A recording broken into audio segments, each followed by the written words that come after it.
তাহলে কি হলো অক্সিলারি ভার্ব ডিড দিয়ে করা গেল, ওয়াজ দিয়ে করা গেল, এখন ওয়্যার দিয়ে করছে। एग्जांपल নাম্বার কত হলো 3। They wire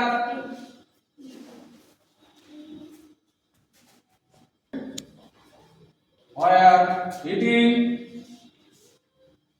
rice. What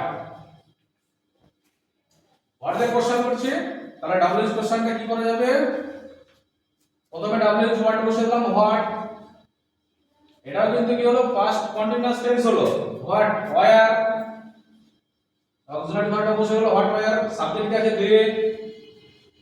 they বসে গেল, তারপরে ভার্ব বসে গেল এখানে ইটিং। লাস্টে জিজ্ঞাসা হোয়াট ওয়্যার দে ইটিং, তারা কি খাইতে ছিল? অ্যানসারে কি হলো রাইস, এটা গেল ভার্ব। বুঝা গেছে?